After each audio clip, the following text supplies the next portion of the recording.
नमस्कार दोस्तों। One India one voice में आपका स्वागत है। लोकतंत्र का सबसे बड़ा महापर्व लोकसभा 2024 का इलेक्शन कुछ ही महीनों बाद है। सारी पार्टियां अपनी तैयारी में लग गई है। बीजेपी राम मंदिर की हवा बनाने में लगी हुई है। कांग्रेस के राहुल गांधी भारत जोड़ो न्याय यात्रा में लग गए हैं। क्षेत्रीय पार्टी अपना समीकरण बनाने में लगी हुई है और इन सबके परे ईडी ईडी ने अपनी जांच की रफ्तार तेज कर दी है। जैसे जैसे इलेक्शन नजदीक आ रहा है वैसे वैसे ईडी अपनी जांच और तेज किए जा रही है। 2024 का लोकसभा इलेक्शन कई मायनों में महत्वपूर्ण है। कई राजनेताओं का राजनीतिक भविष्य इससे जुड़ा हुआ है। तो सबसे पहले हम शुरू करते हैं बीजेपी से। मोदी जी या ये कह लीजिए बीजेपी 2024 का लोकसभा इलेक्शन धर्म के सहारे लड़ना चाहती है।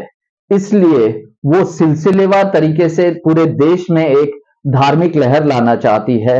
राम मंदिर के सहारे राम मंदिर का एक माहौल बनाया जा रहा है, हवा बनाया जा रहा है, ताकि जो 80% वोटर है, हिंदू वोटर्स है, उनको राम मंदिर के सहारे साधा जाए। बीजेपी के कार्यकर्ता और आरएसएस के प्रचारक पूरे देश में घर घर जाकर अक्षत दे रहे हैं, मां बहनों का आशीर्वाद ले रहे हैं, ताकि एक लहर बनाया जाए बीजेपी की तरफ।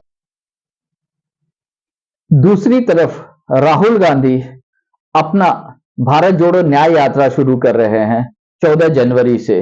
खरमास खत्म होने के बाद 14 जनवरी जो कि एक शुभ दिन माना जाता है हिंदू कैलेंडर के हिसाब से, मकर संक्रांति के दिन से वो अपना भारत जोड़ो न्याय यात्रा शुरू कर रहे हैं। 14 जनवरी से 30 मार्च तक भारत जोड़ो न्याय यात्रा शुरू रखेंगे। इसमें वो अपना भारत जोड़ो न्याय यात्रा मणिपुर के इंफाल से शुरू करेंगे और महाराष्ट्र के मुंबई में जाके अंत करेंगे, जिसमें वो 6,713 किलोमीटर कवर करने वाले हैं। ये पूरी यात्रा 66 दिन तक चलेगी, 66 डेज तक, और इसमें 110 डिस्ट्रिक्ट कवर कर रहे हैं।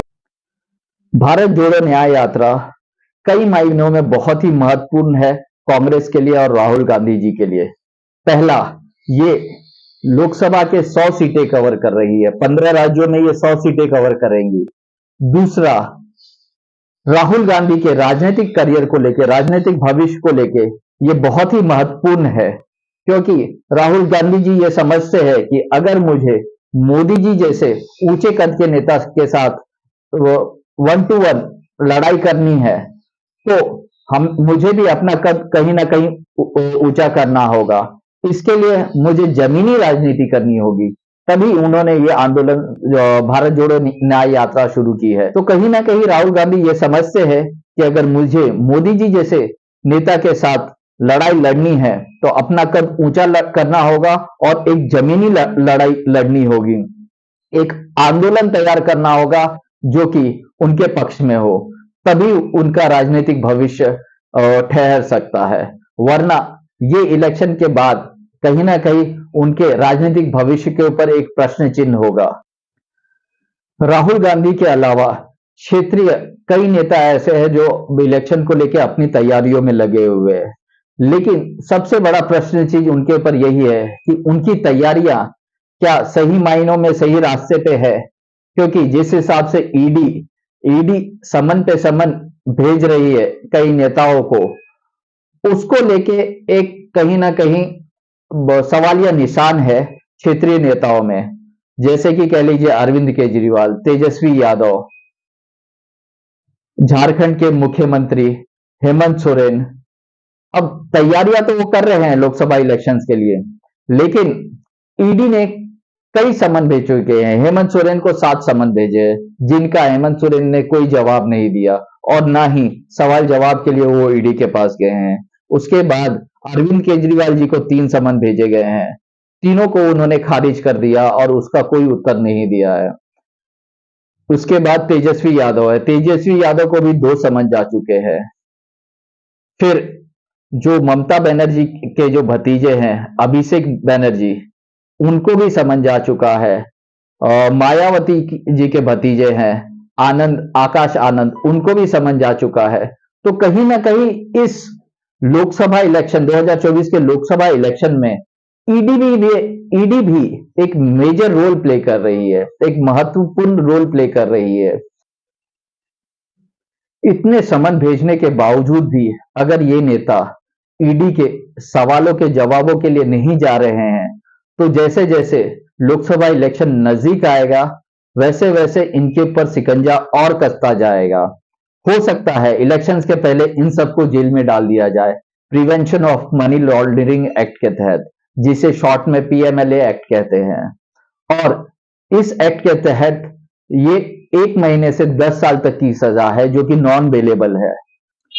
पिछले कुछ महीनों में हमने देखा कि आपके कई बड़े नेता prevention of money laundering act के तहत कई महीनों से जेल में थे, जैसे कि सत्येंद्र जैन, जो कि फिलहाल अभी मेडिकल ग्राउंड पर इंटरिम बेल पर बाहर है, लेकिन वो कई महीनों तक जेल रहे पीएमएलए एक्ट के तहत। उसके बाद मनीष सिसोदिया, जो कई महीनों से जेल में है। संजय सिंह, अभी भी हाल फिलहाल में उन्हें जेल में डाला गया है पीएमएलए एक्ट के तहत। तो अगर ईडी की कोई बड़ी कार्रवाई होती है, जैसे कि कुछ चुनिंदे नेताओं को जेल में डाला जाएगा, तो ये 5 राज्यों के लोकसभा इलेक्शन के सीटों पर असर करेगा। जैसे कि झारखंड में 14 सीटों पर, जहां पे हेमंत सोरेन मुख्यमंत्री है। दिल्ली और पंजाब में, जहां पे अरविंद केजरीवाल जी की सरकार है, वहां पे 20 सीटों पर असर करेगा। बिहार में 40 सीटों पर असर करेगा तेजस्वी यादव की वजह से। वेस्ट बंगाल में, जहां अभिषेक बनर्जी, जो कि ममता बनर्जी के भतीजे हैं, वेस्ट बंगाल में 42 सीटों पे असर पड़ेगा। बीजेपी अपना राजनीति साधेगी इस मुद्दे को लेके।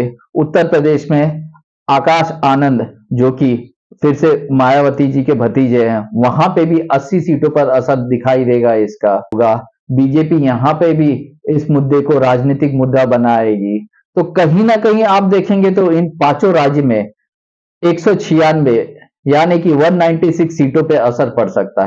तो आप समझ सकते हैं कि 196 सीटों पे, जो कि अपने आप में बहुत ही महत्वपूर्ण है लोकसभा इलेक्शन के हिसाब से, इसका असर पड़ेगा। तो अगर ऐसा होता है तो कई बड़े नेता जेल में होंगे, और मोदी का कहा हुआ कहीं सच न साबित हो जाए कि विपक्ष मुक्त भारत। पहला सवाल जनता से, क्या लोकतांत्रिक देश में विपक्ष मुक्त होना सही रहेगा? क्या हम तानाशाही की तरफ तो नहीं बढ़ेंगे? इसका उदाहरण हमने कुछ दिनों पहले देखा था, जब मोटर एक्ट बिल पास हुआ था देश में, और सारे ट्रक ड्राइवरों को रोड पर उतरना पड़ा था इस बिल के अगेंस्ट। करी जाओ चंडीगढ़ मीटिंग यार, असि तो बिना मीटिंग का कानून रद्द करावांगे। ये आंदोलन सभी का है। फैसला लाओगे ना, हो सानू अज मंजूर है ना हो जी कल को मंजूर करिए।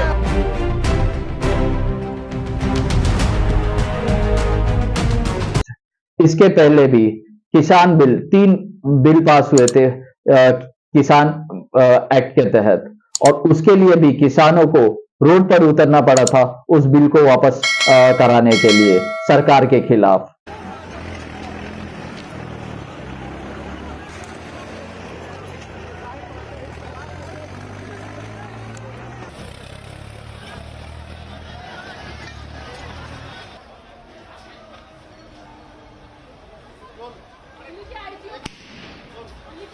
किसानों और पुलिस के बीच में झड़प जो है वो लगातार हो रही है। इस समय भी